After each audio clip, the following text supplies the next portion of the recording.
करो कॉन्सेप्ट वगैरह, भूला मत। जो तुम्हारे वीक लग रहा है तुम्हें उसको रिवाइज करना है, तुम्हें स्ट्रॉन्ग करने होंगे, तो ये पूरी तुम नोटबुक रिवाइज करके देना, ठीक है तुम्हारा। और तो अपन चलते हैं अगस्त में, मैं सिर्फ रोड मैप ही नहीं दूंगी, मैं तुम्हें मंथ बाय मंथ बताऊंगी कि क्या। आज से एक्जैक्टली 6 मंथ बाद क्लैट है। अगर तुमने अभी तक सीरियसली प्रिपरेशन स्टार्ट नहीं किया तो शायद तुम पैनिक कर रहे होगे, लेकिन सच ये है कि 6 मंथ क्लैट करने के लिए इनफ होते हैं। बस कंडीशन ये है कि आज के बाद एक भी मंथ वेस्ट नहीं होना चाहिए तुम्हारा। और इसलिए इस वीडियो में मैं सिर्फ रोड मैप ही नहीं दूंगी, मैं तुम्हें मंथ बाय मंथ बताऊंगी कि क्या पढ़ना है और कैसे पढ़ना है, मॉक कब स्टार्ट करना है, जीके बैकलॉग कैसे कवर करना है, सबसे इंपॉर्टेंट रिसोर्सेज कहाँ से लेने हैं, ताकि तुम्हें Telegram channel, random YouTube videos और 100 अलग अलग वेबसाइट्स ना घूमना पड़े। वीडियो के एंड तक तुम्हारे पास एक कंप्लीट एक्शन प्लान होगा कि आज से लेकर क्लैट तक तुम्हें क्या करना है। लेकिन रोड मैप स्टार्ट करने से पहले एक बार क्लैट के मार्क डिस्ट्रीब्यूशन को समझ लेते हैं, क्योंकि ये डिसाइड करेगा कि अगले 6 मंथ में आपको किस सेक्शन पर कितना फोकस करना है। सो ये अपना मार्क्स डिस्ट्रीब्यूशन है सब्जेक्ट वाइज। लीगल रीजनिंग में तुम्हें 20 से 32 क्वेश्चन बनेंगे और 20 से 32 मार्क्स के होंगे। करंट अफेयर एंड जीके में तुम्हारे 20 से 32 क्वेश्चन होंगे, 28 से 32 तुम्हारे मार्क्स के होंगे। इंग्लिश में तुम्हारे 22 से 26 तक क्वेश्चंस मिलेंगे एंड 22 से 26 तक मार्क्स मिलेंगे तुम्हें। लॉजिकल में तुम्हारे 22 से 26 क्वेश्चंस मिलेंगे एंड 22 से 26 मार्क्स मिलेंगे। क्वांटिटेटिव टेक्निक्स में तुम्हें 10 to 14 क्वेश्चंस मिलेंगे एंड 10 to 14 मार्क्स मिलेंगे, मतलब 1 मार्क्स फॉर 1 क्वेश्चन। मैंने पूरा रोड मैप इसी तरह डिजाइन किया है कि पहले कॉन्सेप्ट स्ट्रांग हो, फिर बैकलॉग कवर हो, उसके बाद मॉक्स और रिवीजन पर फोकस है। तो अब बहुत सारे स्टूडेंट गलतियां करते हैं कि वो जून में ही मॉक, करंट अफेयर, रिवीजन और स्कोर इंप्रूवमेंट सब कुछ एक साथ करने लगते हैं। रिजल्ट 2-3 वीक बाद बर्न आउट हो जाता है। इसलिए हम प्रिपरेशन के मंथ वाइज डिवाइड करेंगे। हर मंथ में एक स्पेसिफिक टारगेट रहेगा, जून में क्या करना है, जुलाई में क्या करना है, अगस्त में क्या करना है, किस चीज़ पर क्या करना है, ठीक है। सब कुछ स्टेप बाय स्टेप देखेंगे। और सबसे पहले बात करते हैं जून की, क्योंकि जून तुम्हारी पूरी ग्रेड जर्नी को डिसाइड करेगा, तुम्हारी फाउंडेशन स्ट्रॉन्ग करेगा, तुम्हारे सब कुछ डिसाइड करेगा। अगर जून सही गया तो आगे वाले 5 मंथ्स तुम्हारे स्मूथ जाएंगे, और अगर वेस्ट हो गया तो बाद में बैकलॉग और प्रेशर दोनों बढ़ते जाएगा। तो चलिए देखते हैं कि जून मंथ में एक्जैक्टली क्या टारगेट होना चाहिए। सो ये अपना जून का रोड मैप है। इसमें उनको अपने फंडामेंटल्स को स्ट्रॉन्ग करना है सारे सब्जेक्ट्स की, जैसे इंग्लिश हुआ, लीगल रीजनिंग हुआ, लॉजिकल हुआ एंड मैथमेटिक्स हुआ। फंडामेंटल्स में मेरा कहना है कि तुम्हारे लीगल में से टॉस हो गया, कॉन्ट्रैक्ट हो गया एंड कॉन्स्टिट्यूशन हो गया, क्रिमिनल लॉ हो गया, ये सारे तुम्हें बेसिक्स स्ट्रॉन्ग कर लेने हैं। इंग्लिश में भी तुम्हें अपने सारे कर लेने हैं बेसिक स्ट्रॉन्ग, जो भी तुम्हारे टॉपिक्स होते हैं, जैसे कि फिगर ऑफ स्पीच हो गया, इन्फ्रेंस हो गया, जंक्शन हो गया, ये सब। और लॉजिकल में भी सेम, लॉजिकल कर लो कि तुम्हारा इंग्लिश हो जाएगा। मैथमेटिक्स में तुम ट्राई करना कि पूरे ही टॉपिक कर लो इस मंथ तक, डीआई वगैरह, ठीक है, सारे कर लो। नहीं हो तो जुलाई तक तुम्हें पूरा कंप्लीट कर देना है।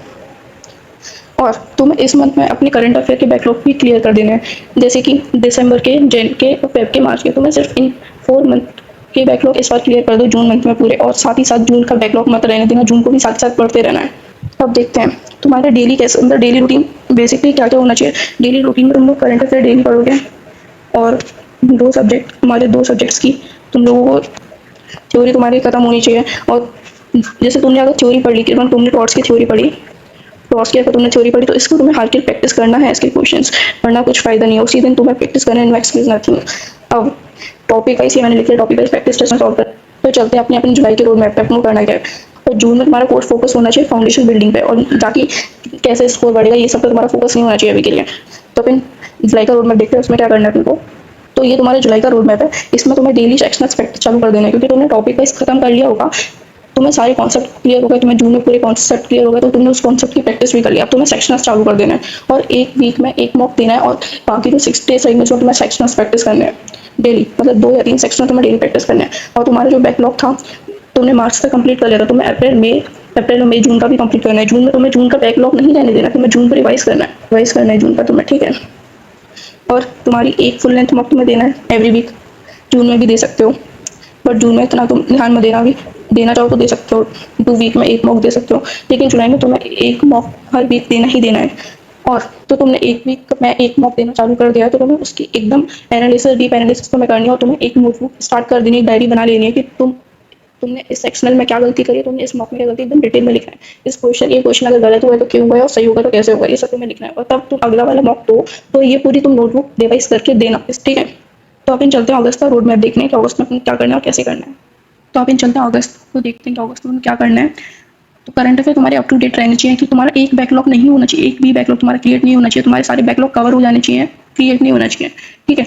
अब तुम्हें जो अपने तुम्हारी गलती थी उनको सही करने का ट्राई करना है, उनको रिपेयर करना है, ठीक है।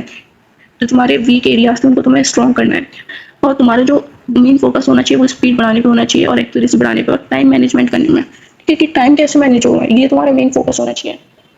और तुम्हें एक नई चीज स्टार्ट कर देनी है कि तुम्हें टाइम के अंदर ही अपना कोई सेक्शनल और मॉक कंप्लीट करना है। टाइम 1 मिनट पे अगर ज़्यादा नहीं होना चाहिए, तुम टाइमर लगा के दोगे जैसे ही टाइम खत्म हो तुम टाइमर को बंद करना, चाहे तुम्हारा कितना भी सेक्शनल बचाओ या कितना भी मॉक बचाओ। अब तक अगर आपने जून जुलाई अगस्त को प्रॉपर्ली फॉलो किया तो कॉन्सेप्ट क्लियर होने लगेंगे, मॉक स्टार्ट हो जाएंगे और करंट अफेयर भी ट्रैक पर आ जाएगा। लेकिन एक प्रॉब्लम बहुत सारे स्टूडेंट फेस करते हैं, उन्हें पता होता है कि क्या पढ़ना है, लेकिन कैसे पढ़ना है, कहाँ से पढ़ना है, ये कुछ नहीं मालूम होता उन्हें, मतलब मीन्स उन पर कोई प्रॉपर रिसोर्सेज नहीं होते हैं। तो मेरे पास उसका एक सॉल्यूशन है। प्रिपरेशन मैंने जब मैं अपनी प्रिपरेशन स्टार्ट कर रही थी तो मैंने एक लॉकटॉप की गेम चेंजर किट करके एक परचेस की थी 17,000 में। लेकिन बाद में मैंने लीकरेज की ऑफलाइन कोचिंग ज्वाइन कर ली थी, जिस वजह से मेरा मटेरियल अनयूज ही रह गया। इसलिए अगर आप क्लैट के लिए क्वालिटी स्टडी मटेरियल ढूंढ रहे हो ना, तो मैं उसे 55% लोअर प्राइस पर पास ऑन करना चाहती हूँ। अगर इंटरेस्टेड हो तो स्क्रीन पे जो मैंने टेलीग्राम आईडी डाल रखी है तो उस पर मुझे कॉन्टैक्ट कर सकते हो, मैं तुम्हें सारी डिटेल्स वगैरह शेयर कर दूंगी। चलो अब रोड मैप पर वापस आ जाते हैं और देखते हैं कि सेप्टेम्बर में क्या करना है। तो तुम्हें सितंबर में हर वीक में 2 फुल लेंथ मॉक देना चालू कर देना है। तो तुम्हारी मिस्टेक नोटबुक के अच्छे से तुम्हें एनालिसिस करना है कि जो तुमने अभी गलती करी वो तुम्हारी नेक्स्ट मॉक में ना हो, ठीक है। और तुम्हें एक्जैक्टली 2 से 4 वाला टाइम चूज करना है, क्योंकि उसी टाइम अपना क्लैट होता है, तो उसी टाइम में तुम्हें उसी टाइम में अपनी मॉक देने की आदत डाल लेनी है। तो तुम्हें पूरा सेक्शनल या पूरा मॉक देने का ट्राई करना है। ये मत सोचना कि इतना बचा है कर दो, पूरा पूरा देना है तुम्हें, कैसे भी तो टाइम लिमिट के अंदर पूरा ट्राई करना है। तो अपन अब अक्टूबर का देख लेते हैं कि अपन अक्टूबर में कैसे क्या करना है। ये अपना अक्टूबर का रोड मैप है। इसमें तुम्हारा मेन फोकस होना चाहिए तुम्हारे एरर कम हो जाए। तुम्हें अक्टूबर तक ये पूरी करंट अफेयर रिवाइज कर देनी जो तुमने अभी तक पढ़ी है दिसंबर से सितंबर तक। तुम्हें अपनी एक्यूरेसी पे फोकस करना है, कैसे तुम्हारी एक्यूरेसी बढ़े और ताकि तुम्हारी नेगेटिव मार्किंग भी कम हो। मैं इसलिए बोलूँ कि अगर तुम गेस वर्क करोगे तो तुम्हारी नेगेटिव मार्किंग बढ़ने के बहुत ज़्यादा चांसेस रहते हैं, वो तुम्हें कम करने हैं। और मेन बात, तुम अपने वीक एरियाज पर ध्यान देना, बट स्ट्रॉन्ग एरिया को अपना पीछे मत छोड़ना, स्ट्रॉन्ग को स्ट्रॉन्ग ही रहने देना। उतना ज़्यादा प्रैक्टिस करना कि वो वीक ना हो पाए, क्योंकि बहुत बच्चे क्या करते हैं वीक एरिया पर ध्यान देते रह जाते हैं और स्ट्रॉन्ग उनका फिर वीक होते रहता है। ऐसा नहीं करना है तुम्हें। और तुम्हें इस मंथ में डिसाइड कर लेना है कि तुम्हारे क्लैट के टाइम पे क्या ऑर्डर होना चाहिए सॉल्व करने का, लाइक लीगल पहले करोगे या लॉजिकल, ऐसे सब कुछ तुम्हें इस मंथ से डिसाइड कर देना है और उसी बेसिस पे तुम्हें प्रैक्टिस करना चालू करना है मॉक को। तो अपन देखते हैं अब नवंबर एंड फाइनल मंथ अपना रहेगा। तो ये अपना नवंबर का रोड मैप है, ये तुम्हारा सबसे ज़्यादा डिसाइडिंग मंथ रहता है, कैसा कह सकते हो तुम। तो तुम्हें नवंबर मंथ में 3 मॉक देना चालू कर देना, full length mock, 3 full length mock तुम्हें देना चालू कर देना है। और जो तुम अगर न्यू रिसोर्सेज को ढूंढ रहे हो तो वो बिल्कुल बंद कर दो, जो तुम्हारे पास पुराने रिसोर्सेज उन पर ही तुम्हें एकदम स्ट्रिक्टली फोकस रखना है। और तुम्हारे कोई भी एक्सपेरिमेंटल स्ट्रेटेजी मत ट्राई करना, अवॉइड करो उन्हें। जो तुम्हारा अभी तक फॉलो करते आ रहे थे तुम्हें उसी को फॉलो करना है। मैंने बता दिया कि आपको 2 से 4 वाले ही टाइम चूज़ करना है, वो सबसे बेटर रहता है। और तुम्हें इस पर ट्राई करना है कि तुम अपनी पूरी रिवाइज, सब चीज़ें अपनी रिवाइज करो, कॉन्सेप्ट वगैरह भूला मत। जो तुम्हारे वीक लग रहा है तुम्हें उसको रिवाइज करना है, जो तुम्हें स्ट्रॉन्ग करने है उनको भी रिवाइज करना है। तो ये मैं तुम्हारा रिवाइज और प्रैक्टिस पे ही फोकस करना चाहिए, इसके अलावा तुम्हें कुछ नहीं करना तुम्हें।